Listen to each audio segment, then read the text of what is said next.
नमस्कार दर्शक बंधु, गीतार किसी सारांश आनी आपण यह निजर पढ़िले निजे जानिले आपण जीवन रे केबे भी दुख स्पर्श करें। जय राधा कृष्ण। भल लोकंकर भगवान परीक्षा निश्चिंत नहीं था किंतु तांको साथी छाड़ी नहीं एवं खराब लोक मान भगवान बहुत किसी दे था किंतु केबे साथ दे न था। आपण केबे ठीक थिले ताहा केही मन रखती नहीं किंतु आपण केबे भूल थिले ताहा समस्त मन रे थाए। तो ये छोट छोट कथा गीतारे भगवान आमको कहिचंती सेटा आमे जदि पढ़िबा बा जानिबा देखिबा आपण जीवन में केबे दुख ही स्पर्श करबनी।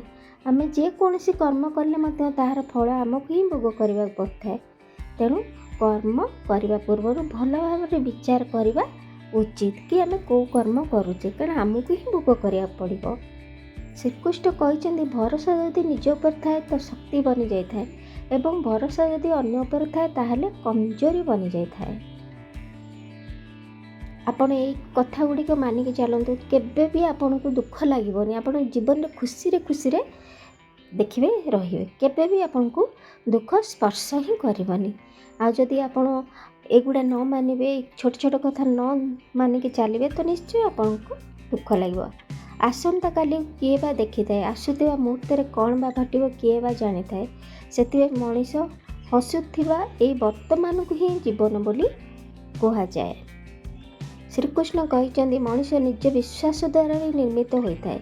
जेपरी से विश्वास करे से परी से होता है।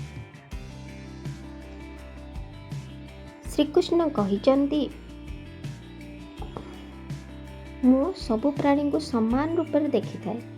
मो पाखे सबु प्राणी समान ना मते कई कम प्रिय ना कि अधिक किंतु मते जी सब समय ध्यान करे आराधना करे से माने मोर भितर रुहंती एवं मु सेमानंको सबु बेले ध्यान रखी थाए।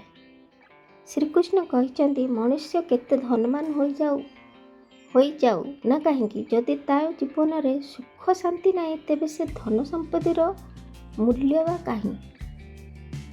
श्रीकृष्ण कहते धन ठार मन काले काले बड़ धन तो 2 दिनर मन थिले धन प्राप्ति होई ए रीति दुनिया रे। श्रीकृष्ण कहते ना तुम्हें कौन आणिकी आसतिल ना किछि नेकी जीव जहाँ भी नेल एठारु ही नेल ओ जहाँ भी देल एठार ही देल सेथिबे मन दुख काहींकी करूछ काहींकी कांदुछ।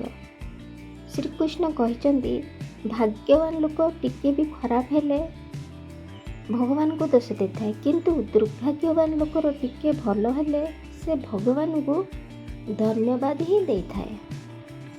श्रीकृष्ण कहते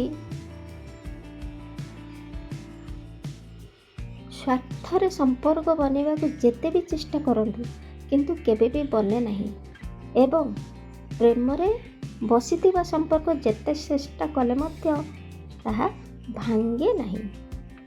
श्रीकृष्ण कहते जो व्यक्ति पाखरे आपण को मूल्य नहीं ता सहित छिड़ा हो रहिबा अपेक्षा आपण को पई भल अटे जे आपण एका रुहंतु एका एका बाटरे चलंतु। श्रीकृष्ण कहते मन रखंतु भल दिन देखिया पे आपण खराब दिन सामना निश्चिंत करने को पड़ो।